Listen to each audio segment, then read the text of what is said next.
আচ্ছা, এই সোশ্যাল মিডিয়াতে অভিযোগ ঘুরে বেড়াচ্ছে মাই টিভি চেয়ারম্যান নাসিরুদ্দিন সাথী কিংবা তৌহিদ আফ্রিদি তারা আমাকে টাকা দিয়েছে। প্রথম কথা আপনাকে আমি অন ক্যামেরায় বলছি, কেউ যদি প্রমাণ করতে পারে রাজনীতি ছেড়ে দেব। দ্বিতীয় কথা হচ্ছে যে আওয়ামী লীগের আমলেও আমার বিরুদ্ধে একটা শক্ত প্রপাগান্ডা চালিয়েছিল, বিশেষ করে লীগের যে সাইবার আপনার টিম রয়েছে তারা, কারণ আমরা আওয়ামী লীগের বিরুদ্ধে একটা শক্ত প্রতিবাদের কণ্ঠস্বর ছিল। এবং যেখানে আওয়ামী লীগের ওই ফ্যাসিবাদের আমলে তারা রাজনৈতিকভাবে কার্যত সকলকে কোণঠাসা করে ফেলেছে, কিংবা বিভিন্ন জনকে মামলা হামলা দিয়ে সুযোগ সুবিধা দিয়ে কার্যত কোণঠাসা করে অনেককে তাদের গ্রিপে নিয়ে রাখতে পেরেছিল, সেখানে দীর্ঘ 28 বছর পরে ঢাকা বিশ্ববিদ্যালয়ের ডাকসু নির্বাচনে বিপি হওয়ার পর থেকে আমরা আওয়ামী লীগের জন্য একটা মাথা ব্যথার কারণ হয়ে দাঁড়ালাম। সেখানে আমাদের বিরুদ্ধে নানান ধরনের প্রতিনিয়ত অভিযোগ ছিল, আমরা জামাত শিবিরের এজেন্ডা বাস্তবায়ন করি, আমরা হেফাজতের লোক, আমরা বিএনপির লোক, এই ধরনের নানান অভিযোগ, এবং শেষ পর্যন্ত ধর্ষণের সহযোগিতার মামলা দিল, তারপরে বিভিন্ন ধরনের অপপ্রচার এবং প্রপাগান্ডা চালালো। এবং লক্ষণীয় বিষয় হচ্ছে 5ই অগস্টের পর আমি আসলে এই বৈষম্য বিরোধী আন্দোলনের মধ্যে দিয়ে একটা নতুন সরকার গঠিত হলেও আমি ব্যক্তিগতভাবে মনে করি যে আমি একটা চরম বৈষম্যের শিকার হচ্ছে এবং বঞ্চনার শিকার হচ্ছি। যে সমস্ত সহযোদ্ধা সহকর্মী বা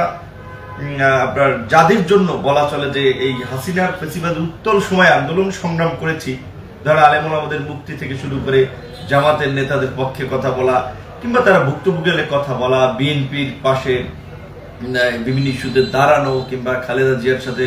অবিচার করেছে, জেলে নিয়ে তাকে তিলে তিলে শেষ করে দেওয়া হচ্ছে, এই সমস্ত সব ইস্যুতে যখন আমরা কথা বলেছি সেই সময় দেখা যাচ্ছে সমস্ত অপোজিশনের লোকেরা বাহবা দিত, তারা আমাদেরকে প্রশংসা করত। কিন্তু এটা সত্য যে 5ই অগস্টের পরে রাজনৈতিক বিভাজন কিংবা মতাদর্শের কারণে এখন আমাদের এই রাজনৈতিক বন্ধু, আগে যারা আওয়ামী লীগের আমলে ছিল লাইক মাইন্ডেড, সবাই এক ছিল আওয়ামী লীগ হটানোর জন্য, ফ্যাসিবাদ হটানোর জন্য, এখন তাদের মধ্যে আসলে ডিভিশন হয়েছে, যার ফলে তারাও রাজনৈতিক প্রতিযোগিতার জায়গা থেকে কিন্তু অনেককে চরিত্র হননের জন্য কিংবা রাজনৈতিকভাবে বলা চলে ডাউন করার জন্য কিন্তু নানা ধরনের প্রপাগান্ডা বা অপপ্রচার চালাচ্ছে। বিশেষ করে ধরেন এখন যেহেতু আমি যখন বলি যে 300 আসনে প্রার্থী দেব, তখন স্বাভাবিকভাবেই অন্যান্য রাজনৈতিক দলগুলো চিন্তা করে যে ভিপি নূরদীপ তো আন্দোলন সংগ্রামের কারণে একটা অবস্থান আছে, জনপ্রিয়তা আছে, কাজে সেটাকে ডাউন করতে হবে। সেটা সবসময় চিন্তা করে কোন ইস্যু দিয়ে ঘায়েল করা যায়। আবার যদি বলি বিএনপির সাথে জোট করবো, তাহলে যারা বিএনপি বিরোধী তারা আবার সেটাকে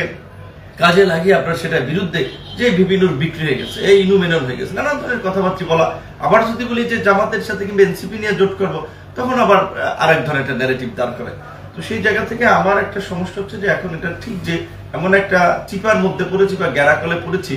এবং আমাদের সমাজে এতটা মানুষের অসহিষ্ণুতা, তাদের রাজনৈতিক আসলে জ্ঞান এবং বুদ্ধি বিবেক এতটা কম যে নিজের মতের বাইরে গেলেই একজনকে তুলোধনা করতে, গালিগালাজ করতে ছাড়ে না। তো সেই জায়গা থেকে আমি মনে করি যে এই যে অভিযোগগুলো আনা হয়েছে, আমি বলছি ধরেন আপনি একজন একটা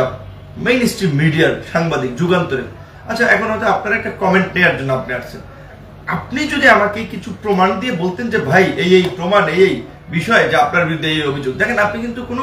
প্রমাণ দিতে পারতেছেন না। অনেকে বলেছে সেটার প্রেক্ষাপটে আপনি একটা বক্তব্য নিতে এসেছেন, এবং আমি ফেয়ার দেখে আমি আপনাকে বক্তব্য দিচ্ছি এবং বলছি যে তৌহিদ আফ্রিদি কিংবা তার বাবা তো এখন ডিবির হেফাজতে, পুলিশের হেফাজতে, তাদের কাছ থেকে স্বীকারোক্তি নেই তারা কোন চেকে টাকা দিয়েছে, কিভাবে টাকা দিয়েছে। একেবারেই যে সমস্ত অভিযোগগুলো আসলে তোলা হয়েছে এগুলো একেবারে অবান্তর,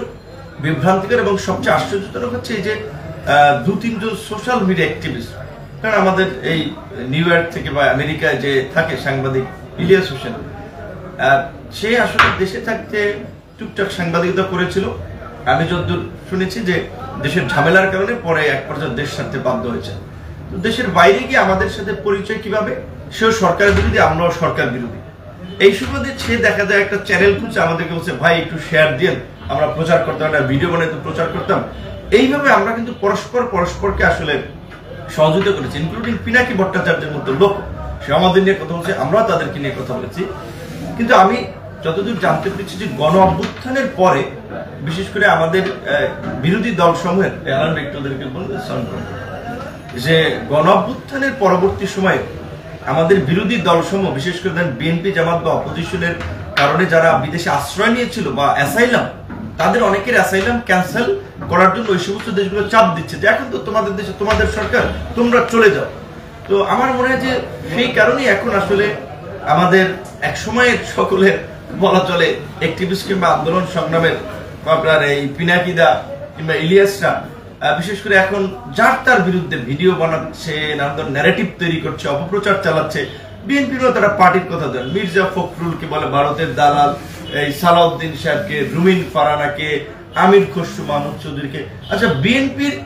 চেয়ে এই সালাউদ্দিন সাহেব, মির্জা ফখরুল সাহেব, রুমিন ফারানা, আমির খসরু মাহমুদদের চেয়ে তো আর এই ইলিয়াস পিনাকি বিএনপির কাছের লোক না বা বিএনপির রাজনীতিকে ধারণ করে না। পিনাকি ভট্টাচার্য আগে ছিলেন একজন বামপন্থী নেতা, শাহবাগ গণজাগরণ মঞ্চের সংগঠক ছিলেন, জামাতের নেতাদের ফাঁসি দিয়েছেন, আঞ্চলিক ভাষায় তার মতো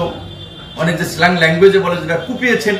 এখন আবার তাদের পীর হয়েছেন, তাদের পক্ষে কিছু সস্তা ধর্মীয় সেন্টিমেন্টে কথা বলে, হুজুরদের পক্ষে একটু কথাবার্তা বলে, লেখালেখি করে, এবং ইলিয়াস হোসেনরা এটা করেছেন। এই ইলিয়াস হোসেন আমি যতদূর জানি নিউ ইয়র্কে তিনি উবার চালান। তিনি যে কিছুদিন আগে আপনার লা মেরিডিয়ানে যে একটা